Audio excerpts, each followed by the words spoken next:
ahurissante qui se propage à la vitesse de l'éclair et qui évolue jusqu'à ce qu'on ne distingue plus le mythe de la réalité. Au sommaire aujourd'hui, on récolte ce que l'on a semé. 3 histoires, 3 décisions fatales qui vont se solder par d'amers regrets. Tout d'abord, l'histoire d'un homme qui reçoit un texto d'outre-tombe.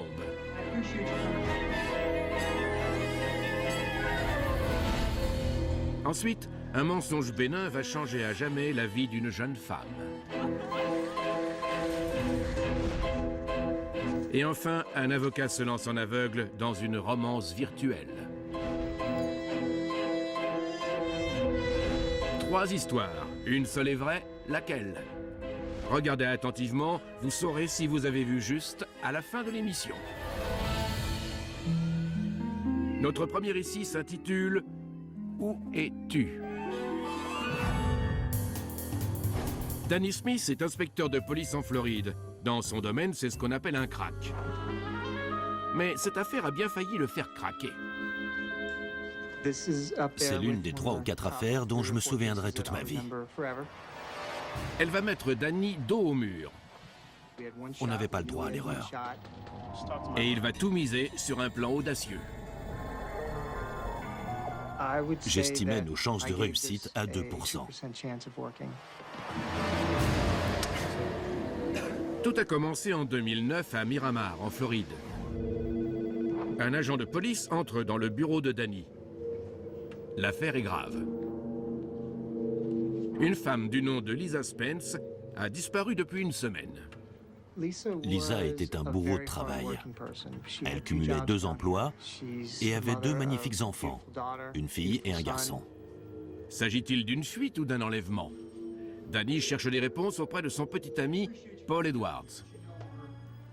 Il a proposé lui-même de venir au poste pour être interrogé. Je suis très inquiet. Quand l'avez-vous vu pour la dernière fois? Edwards raconte qu'ils ont rompu et que depuis, il n'a plus de nouvelles. Tout cela est très inquiétant. Elle n'était pas allée au travail alors que son chèque de fin de mois l'attendait. Elle n'avait pas appelé sa fille. Si elle était vivante, il fallait vite la retrouver. Dans les affaires de disparition, le temps est l'ennemi numéro 1. Il faut faire vite.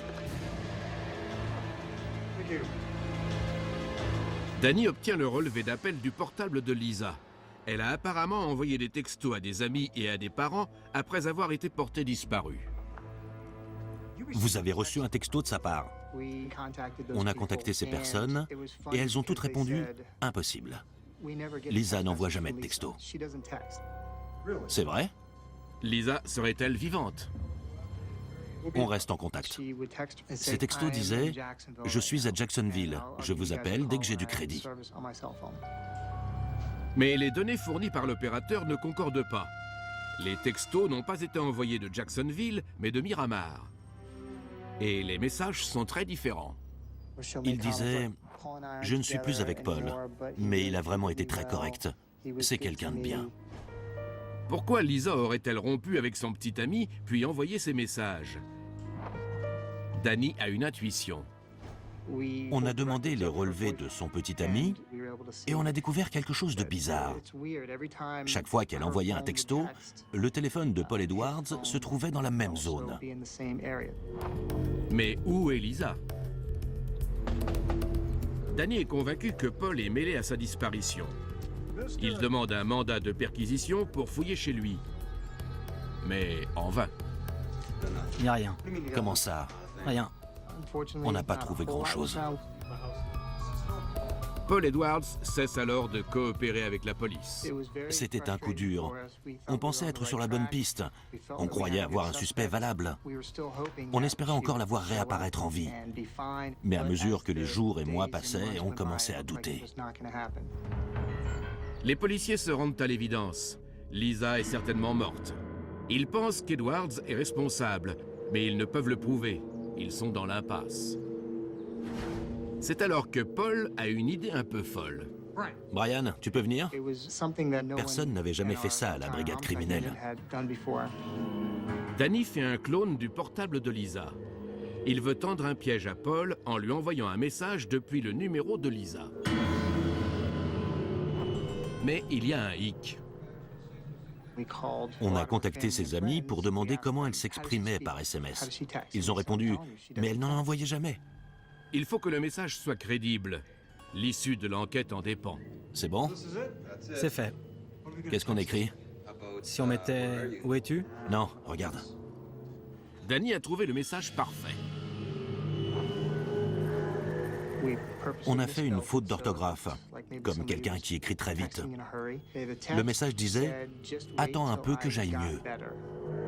Si Paul a tué Lisa, comment va-t-il réagir à ce message venu d'outre-tombe? Si j'étais à sa place, je serais mort de peur. Et c'est d'ailleurs ce qui arrive à Paul Edwards. Ça marche. Il quitte sa maison précipitamment. Où va-t-il?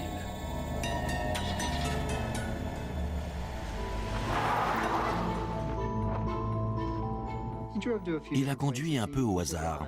Il n'avait pas l'air de savoir où il allait. Les policiers suivent Paul à distance.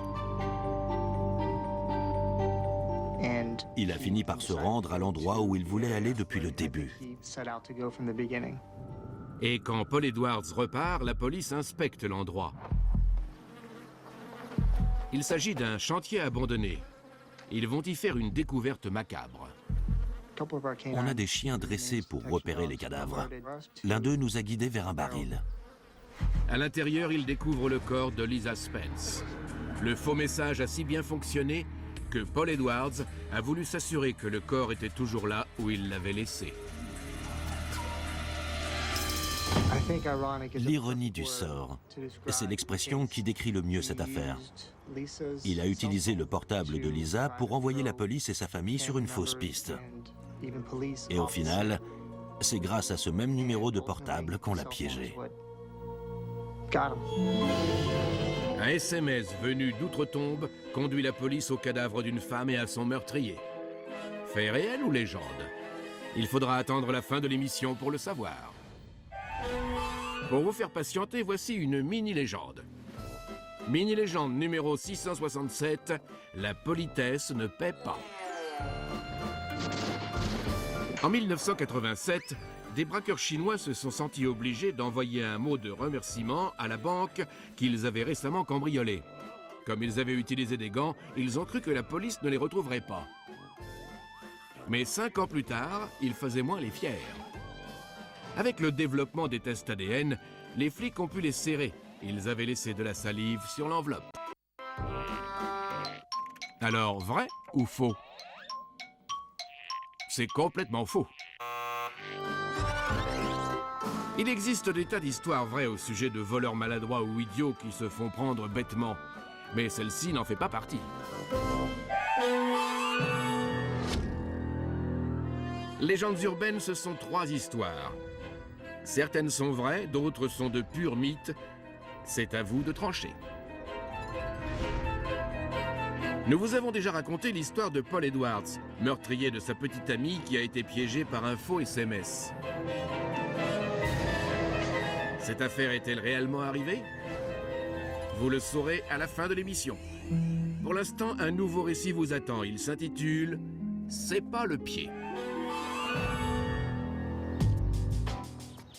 Helen Smith est une jeune femme qui ne s'en laisse pas compter. C'est une fonceuse et rien ne l'arrête. Pas même le terrible cauchemar qu'elle a vécu il y a 6 ans. Quand j'ai compris que je ne rêvais pas, je me suis demandé ce que j'allais devenir.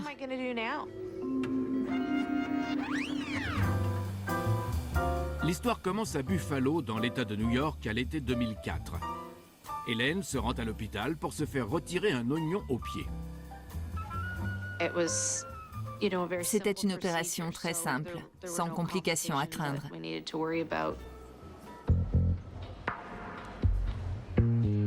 Mais l'attente est longue. J'étais là depuis un certain temps et j'avais besoin d'aller aux toilettes. Hélène craint que son tour n'arrive, mais elle ne peut plus tenir. Malheureusement, les toilettes sont occupées. Et elle ne peut plus attendre.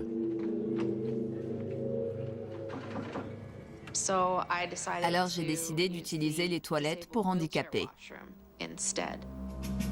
D'ordinaire, Hélène ne ferait pas ce genre de choses. Mais cette fois, il y a une vraie urgence. Je me suis dit que j'allais faire très vite et laisser la place. Sauvé. C'est du moins ce qu'elle croit. Y a quelqu'un? J'ai cru qu'on m'avait repéré parce que j'utilisais les toilettes pour handicapés. Y a quelqu'un? Je me sentais coupable et elle me posait des tas de questions. Ça va? L'alarme a sonné. Oui, ça va. Hélène comprend alors qu'elle a tiré le cordon de l'alarme au lieu de la chasse d'eau. Elle est terriblement gênée. Et votre fauteuil roulant? Troublée, Hélène va alors inventer un mensonge qui va bouleverser sa vie. J'ai dit ce qui me passait par la tête, qu'une infirmière avait pris mon fauteuil et n'était pas revenue. L'infirmière croit Hélène sur parole et se met en devoir de lui trouver un autre fauteuil. Elle m'a demandé mon nom, j'ai répondu Hélène Smith. Elle m'a mis dans un fauteuil et je me suis dit, super, c'est enfin mon tour, je n'ai plus besoin d'attendre. Hélène dit adieu à son oignon, tandis que l'infirmière la prépare pour l'opération. Ils m'ont emmenée dans le couloir et ils m'ont dit qu'on allait en salle d'opération. Et après, c'est le trou noir.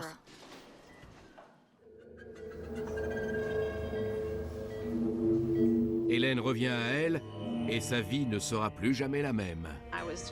Je me demandais bien ce qui se passait. Je voyais que les gens qui m'entouraient avaient l'air soucieux. Il y avait quelque chose qui clochait. Qu'est-ce qui se passe? Je suis terriblement désolé. Il y a eu un accident. D'abord, je n'ai pas réalisé. Et puis, j'ai tiré le drap et j'ai vu qu'ils avaient amputé ma jambe gauche. Je me suis dit, c'est pas possible. Qu'est-ce que j'allais devenir? C'est un tragique enchaînement de circonstances. En sortant des toilettes, Hélène a été confondue avec une autre Hélène Smith, qui devait subir une amputation du pied. Et quand on s'est aperçu de la méprise, il était trop tard. C'est incroyable. Comment peut-on faire ce genre d'erreur? À cause de ce petit mensonge, sa vie a basculé. Mais Hélène a décidé de faire face. Ce qui me fait vivre aujourd'hui, c'est ma détermination. Rien ne peut m'arrêter. Croyez-vous à l'histoire de cette jeune femme victime d'un mauvais karma pour avoir utilisé les toilettes réservées aux handicapés? Ou est-ce qu'on vous fait marcher? Vous le saurez très bientôt.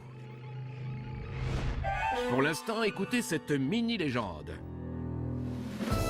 Mini-légende numéro 189, la première cause de mortalité. Après une soirée bien arrosée à Fort Lauderdale, Sean Montero propose à ses amis de les ramener. En chemin, il tombe dans les embouteillages. La vessie de Sean a atteint ses limites. Il s'arrête sur le bas-côté, sort, saute par-dessus la rambarde du terre-plein central et disparaît. Au bout de quelques minutes, ses amis sortent pour voir ce qu'il fait. Ils découvrent alors que derrière la rambarde, il y a le vide.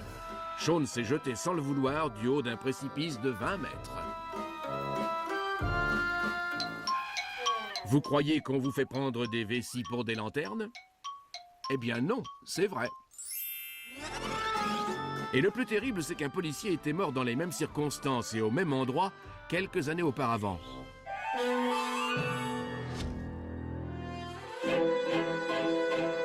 Légendes urbaines, ce sont 3 histoires incroyables. Votre mission, c'est de distinguer l'épouvantable vérité du mensonge délirant. Nous avons suivi l'histoire de Paul Edwards, qui a reçu un texto de la femme qui l'avait assassiné et mené la police droit à son cadavre. Ensuite, c'est la tragédie d'Hélène Smith, qu'on a confondue avec une autre patiente et qui a eu le pied amputé.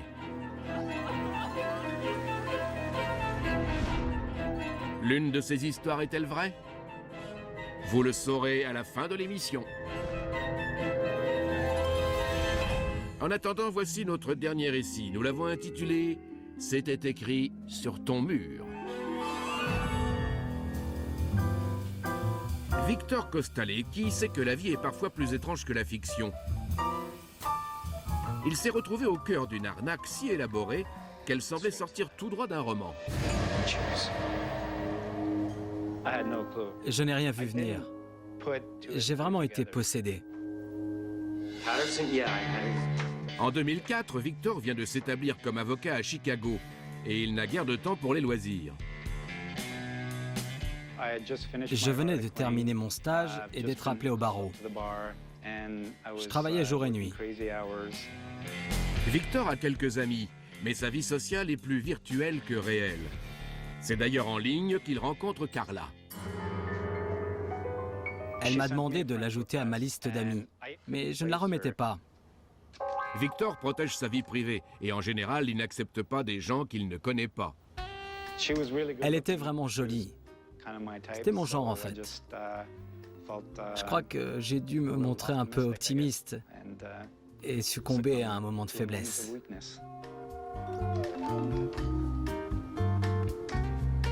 Il fait donc une exception pour Carla. Et à sa grande surprise, ils semblent très bien s'entendre. Elle m'a dit qu'elle écrivait des romans à l'eau de rose. Et elle m'a demandé si je voulais bien lui servir d'inspiration pour son prochain livre. Très régulièrement, elle m'envoyait les passages sur lesquels elle travaillait et qui me concernaient. Victor aide Carla à construire son personnage. Ils deviennent rapidement plus intimes. Il aimerait bien l'inviter à dîner, mais c'est elle qui fait le premier pas. Elle m'a dit qu'elle aimerait bien me voir. Vous imaginez ma joie. Quand il la rencontre une semaine plus tard, il n'est pas déçu. Je ne dirais pas que c'était le coup de foudre, mais il y avait vraiment quelque chose. Chantez. Elle riait à mes plaisanteries, même quand elles n'étaient pas très drôles. Ouais, elle avait l'air de m'apprécier. Pour Victor, c'est une soirée de rêve. Je lui ai demandé si elle voulait venir boire un dernier verre dans ma chambre et elle a accepté. Je n'osais pas espérer quoi que ce soit, d'autant plus qu'elle m'avait dit qu'elle était romancière. Mais au final, elle est restée dans ma chambre.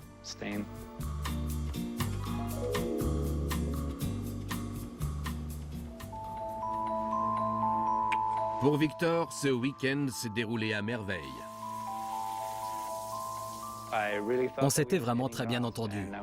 Alors je me suis laissé aller à espérer.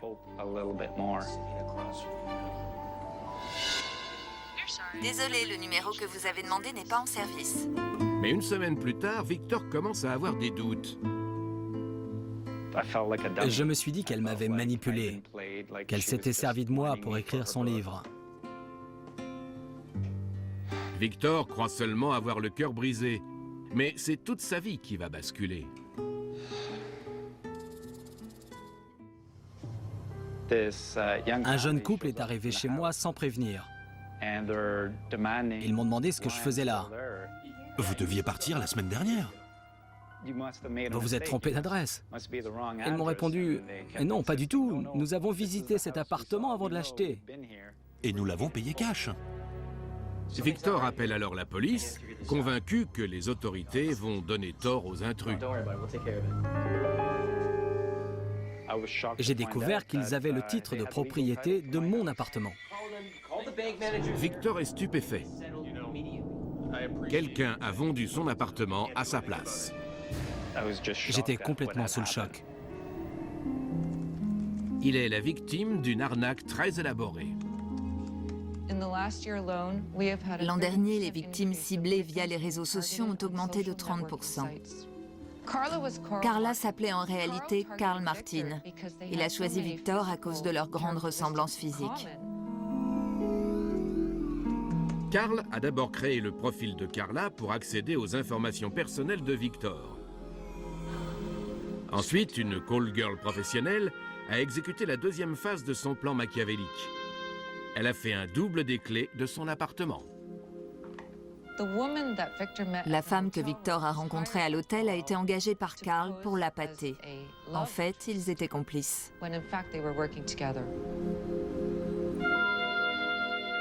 Dans la journée, Victor est au bureau. Carl en profite pour voler divers documents. Il a pris mon passeport et s'en est servi pour ouvrir un compte en banque. Oh, merci, c'est parfait. Et en réalité, s'il m'a choisi, c'est parce qu'on se ressemble. Il n'a eu aucun problème à ouvrir un compte en banque à mon nom. Victor passe tellement de temps au bureau que Carl peut facilement faire visiter son appartement sans qu'il s'en rende compte. Il met l'appartement en vente à un prix défiant toute concurrence et demande d'être payé en liquide. Il transfère ensuite l'argent sur un compte aux îles Caïmans. Carl est déjà recherché, mais grâce au passeport de Victor, il quitte le pays sans être inquiété. Ils ne savent pas où est passé l'argent. Pour moi, cette somme est à passer par pertes et profits. La solitude de Victor l'a rendu vulnérable à une arnaque somme toute classique. Et c'est sa ressemblance avec Carl qui a fait de lui la proie parfaite. Alors, Victor s'est-il vraiment retrouvé à la porte de chez lui, ou est-ce trop fou pour être vrai? Il est temps de connaître la vérité sur nos 3 histoires. Et pour commencer, celle de Paul Edwards. Il a conduit la police au corps de sa petite amie après avoir reçu un faux message de sa part. Vrai ou faux? Je suis l'inspecteur Danny Smith de la police de Miramar. Et cette histoire est vraie. Et non seulement le meurtrier a été arrêté, mais la police s'est vue remettre une récompense pour son ingéniosité. Ensuite, c'est l'histoire d'Helen Smith, victime d'un micmac à l'hôpital qui s'est soldé par l'amputation de son pied. Est-ce vraiment arrivé? Je porte bien une prothèse, mais ce n'est pas comme ça que j'ai perdu mon pied. Cette histoire n'est pas vraie. C'est une fable créée de toutes pièces, mais beaucoup d'histoires similaires circulent et certaines ne sont pas des légendes.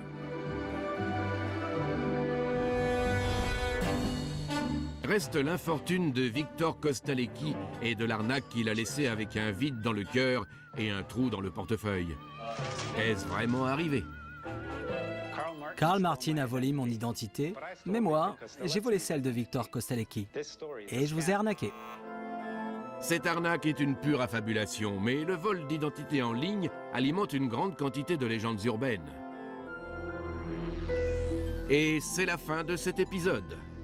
Avez-vous su distinguer la fatale vérité du mensonge éhonté?